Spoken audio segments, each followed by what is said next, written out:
Buddy, you mentioned something about research for a story. Frank West. What?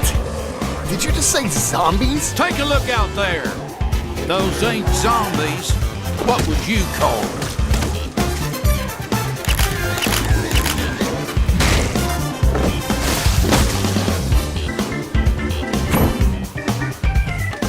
Quick! Move! Get over here!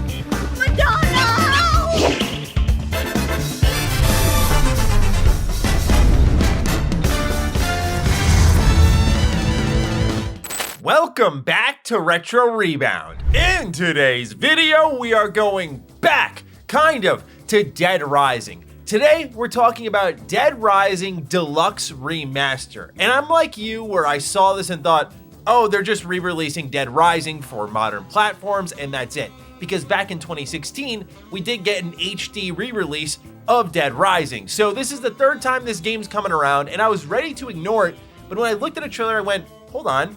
This looks different, and that's coming from someone with an inexperienced eye. For me, I got started with this series with Dead Rising 3. I mean, I tried to in high school because it was a co-op game, and I got filtered by it. I was not built for that game. I couldn't handle the time management. I could not handle the way damage was doled out. I was pretty terrible at it, and I'm not afraid to admit it. So when Dead Rising 3 came around, they went, hey, no time limit. Plus, this is an Xbox One launch game, and I was actually hyped for the Xbox One launch lineup.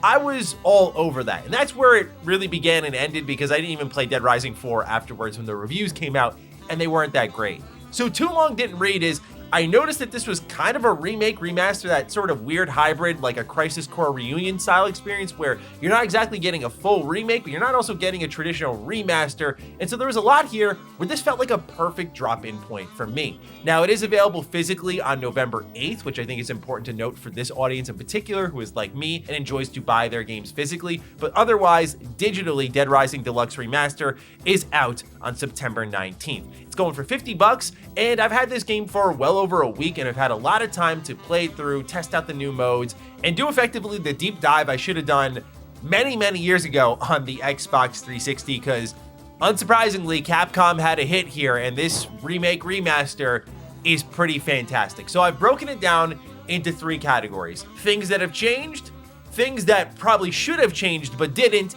and things as a newcomer I realized were amazing about this game that made me feel sad I did not play this earlier. But I think this is all part of growing up, right? I was just too young and immature to truly appreciate Dead Rising when it was out in a thing like Dead Rising 2.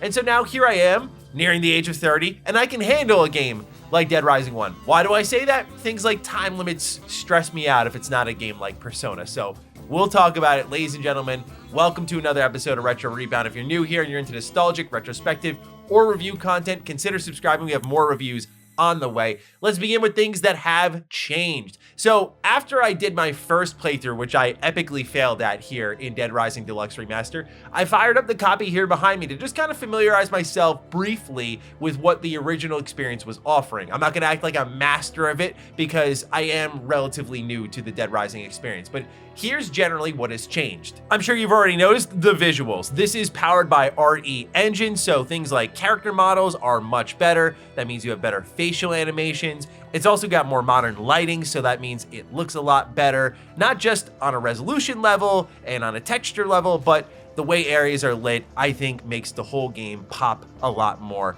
And this does add a lot because in this game, you're interfacing with so much in its world, whether it be characters or objects that you can pick up. And so that extra detail goes a long way for me, especially because a mall setting has to have each store feeling and looking different. And so these little things go a longer way. But this means that, yeah, even characters like Frank West look pretty different in my opinion, at least face-wise, compared to how he appeared in the original Dead Rising.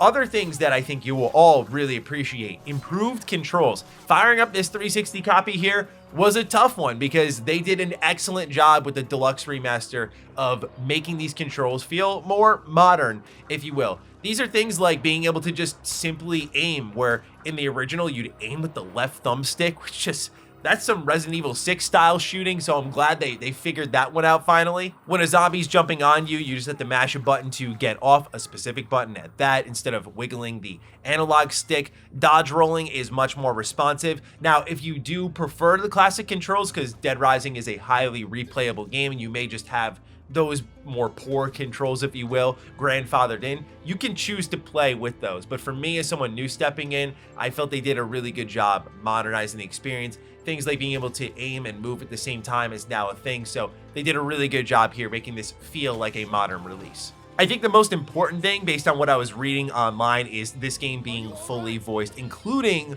when Otis contacts you. So what would happen in the original Dead Rising, for those unfamiliar, is you'd be running around and Otis would contact you, letting you know about a survivor somewhere in the mall that you could go ahead and check out and try to rescue. Now, if you got hit or grabbed or something happened, it would interrupt the call, and this would get really frustrating. So that's gone, and it's also fully voiced, meaning that originally sometimes you would get contacted and you'd have to tab through the dialogue and read it while you're getting chased by zombies.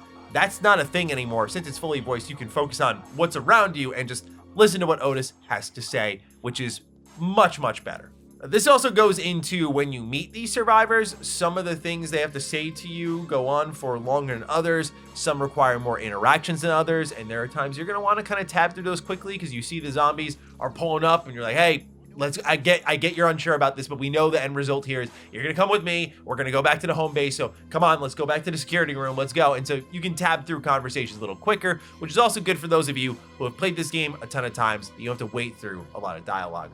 You can also fast forward time, so if you go to a save station, you can go ahead and advance time much quicker, and this allows you to jump to different parts of the story if that's what you really want to do. I will say there are two ways to fast forward time. There's like advance time and fast forward time, and when it comes to fast forwarding, they will warn you that this will lead to potentially missing messages from survivors. So I typically stayed away from that feature and just used the more, I guess, slowed down version of advancing time. But what I noticed is even then I'd be running around and it would just suddenly hit me with like a survivor died, and I'd be a little upset because I didn't even have a chance to try and save them. So I kind of would just stay away from this feature unless you just straight up want to only mess around with the main story. For those who have never played Dead Rising, this is a time-based game. You got 72 hours, and so you'll have to start a mission at like noon on September 21st, something along those lines. Fortunately, the game does autosave frequently, so I died a lot in this game, particularly when I accidentally stumbled into psychopath boss fights and had no healing items, and I'd have to cheese them to death, but that would take multiple deaths to figure out how I wanted to cheese them. And oftentimes in the original Dead Rising, you would just lose progress. So it was good to see here that they adjusted for that. That's probably my favorite change outside of the voiced characters, where that's a really good quality of life enhancement, accounting for a pitfall that clearly exists in this game. Because there are some things, as I'll get into when I talk about things I experienced as a first timer, that I think will push people away if they're not prepared for, but this game makes that fall a little bit easier without undermining the challenge that I think really defines the game. Lastly, of the things that have changed that I picked up on, there are brand new costumes from a lot of the older Capcom games. So you can run around as Lan Hikari from Battle Network, and I thought that was amazing. And you'll hear like the internet theme on the music in the mall, and I thought that was incredible. So I was running around in like my RPD outfit, I was running around as Lan Hikari, I was running around as Mega Man.exe. It was a good time, and it's kind of what the game's all about. There are these serious elements I'll get into with the psychopaths, but then there's this goofy element of who you are and how you're running around with like a costume on, killing zombies. Like, it's just a game about just constantly fighting against its actual tone, which is much more serious than I anticipated. With the goofy stuff you're wearing, it's wonderful. But yeah, they have more outfits and music that you can toy around with, so I thought this was a really nice touch. So that's a pretty long list of things that have changed, and I think all of those are good. There is a short list of things that didn't change that I think could have been done better, and I want to talk about respawning. So there are two areas where enemies will respawn that I don't really understand why. One is the elevator right outside the security room. So when you go out, there's two exits. There's one to your left, which will take you down some scaffoldings, and you'll be able to lower yourself, and that's the exit I typically started to take. And there is also the elevator, which is always full of zombies. Even when you kill them, it's always full of zombies. And I don't know if it's intentional in that when you're on that last leg of bringing a survivor back with you, that this is the last challenge you have to do. But eventually I just started to rip into the elevator real quick and just hit the switch, and I teleport and be outside the elevator, and there'd be no zombies, and the survivors would come with me, and that would be that.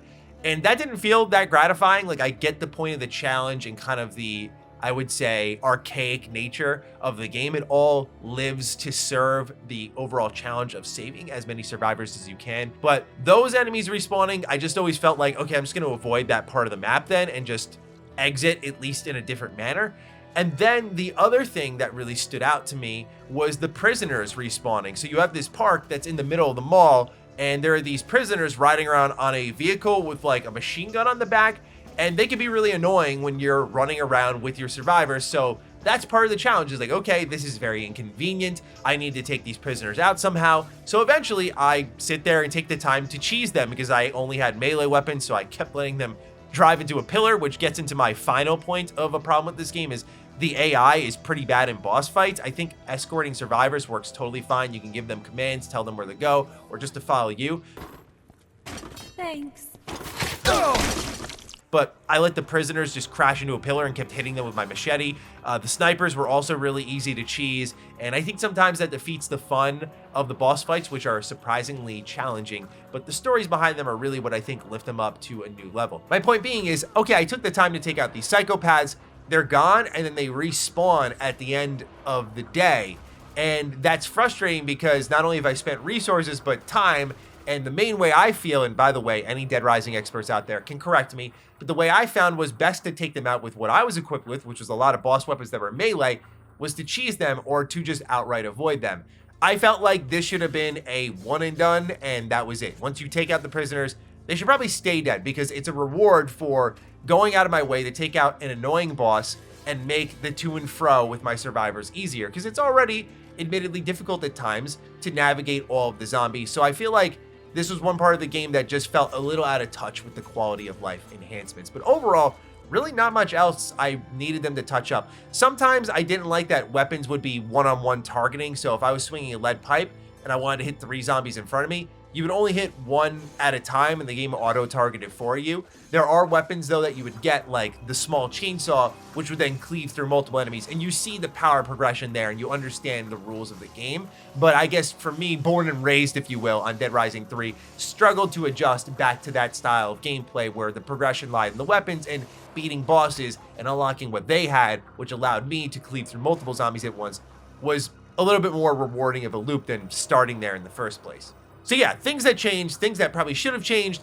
Now things that as a newcomer, I just wanted to talk about in this review because I don't know when else I'll have another opportunity to talk about Dead Rising 1 and just say how much I love this game. I haven't really got to that part yet. I'm just talking about features and whatnot. But yeah, if you couldn't tell, I love this game. I'm so mad at myself for not giving it another chance earlier. I really appreciate how different it is because the freedom here is intimidating. And I will warn you about that strictly because I had a experience that would probably make you pull your hair out, and I'm so lucky I was capturing gameplay at the time it happened. So given this was my first time with like time-sensitive Dead Rising, I got caught up in my first ever psychopath boss fight. It was with Adam, and I was struggling to take him out because I didn't have any special weapons whatsoever, and eventually I do. I see, oh no, I got like 15 minutes to get all the way across the mall to the security room to start up the next part of the case, aka the main story. So fortunately, this one individual I saved from this boss fight manages to guide me to this maintenance tunnel that'll take me pretty close to the security room. But time's a ticking, and as you'll see in the gameplay, I'm like a hair away from it. And so I make it to the security room, and I'm telling you, I might be a 2-second, 3-second difference max away from continuing the main story.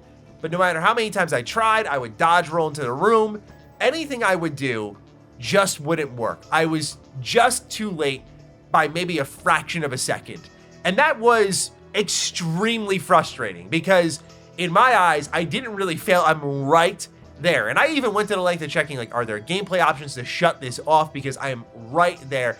And I won't even lie to you all, it put me off the game for 2 days. I was very annoyed that now I'm in 72-hour mode. I could have chose to restart the main story and kept all my progress, but I thought, you know what? Let's roll with the punches. So after a couple of days of recovering, I understood the game more. This is part of the experience because there's a level of mastery that's attached to Dead Rising that I wasn't really understanding even here after all this time that now I finally have processed. There is a level of like, you're not gonna have the perfect first run. You're gonna miss survivors. People that you don't wanna have die will die. You might mess up the main story even deeper than I did, which was on case 1-4. Like, I wasn't far at all. These things are going to happen, and that's part of the experience. So for me, when I went into my next playthrough, I was, number one, way more leveled up with more health, more movement speed, so I wasn't getting slowed down, more weapons at my disposal. I knew where things were. I knew what I wanted to tackle, what I wanted to avoid for the time being. I was mastering the game. And there's an arcadey nature to Dead Rising, which makes it so charming on top of the surprisingly decent storytelling. So you're here at Willamette Mall, where you're investigating what's going on in this small town. No one really knows. It's just barricaded in. Obviously, we know there's a zombie outbreak. I always got a kick out of how Frank West doesn't really react hardcore to like people being on a building, being pushed back by these zombies and jumping to their death. Like, it's kind of brutal and messed up. And he's like, dang, that's crazy. And decides, you know what? Drop me off in this mall and pick me up in 3 days. I'm getting the story, which speaks to the levels journalists will go to get their stories. But since it's so arcadey, it's surprising that the story has these great moments in what I experienced, but also I'm looking at like the psychopath fights. These are messed up, man. Like, these are really twisted vignettes of different types of people and how they would react to a zombie outbreak. Like, you have a soldier who once served in the Vietnam War in a hardware store, and he's getting these flashbacks, and you get some context on that after the fight is over and he's dead. Adam the Clown has an extremely brutal death. Like, it's horrible.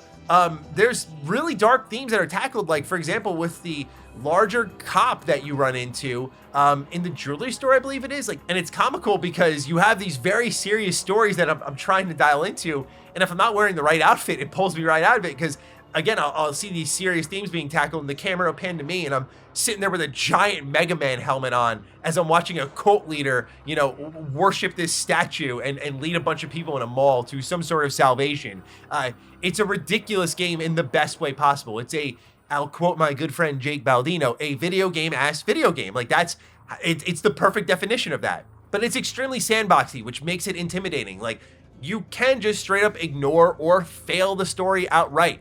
And it also reminds me of one of my favorite games growing up in Shenmue. Like, Shenmue to me is the definitive check your watch video game. That's what I love about Shenmue. And so when I saw in this game, you could check your watch and see what time it is and wait for the next mission to start, it really struck like a strong nostalgic nerve with me. That was a thing of beauty because I really only knew of Shenmue to be doing that sort of watch checking and time checking for triggering certain parts of the story. I also was stunned by the fantastic progression in the game, not only through the boss fights of like your first psychopath boss fight will typically be your most difficult, and then you'll have a weapon to take down the next psychopath boss fight if you manage your item durability better. Like, there's a lot of management there, but also progression in like the power points you get through snapping photos, through killing zombies, through completing challenges, through collecting items. Like, all these things earn you power points, and you'll get things like movement speed, life amount, jump kicks, roundhouse kicks, judo throws, like counter attacks.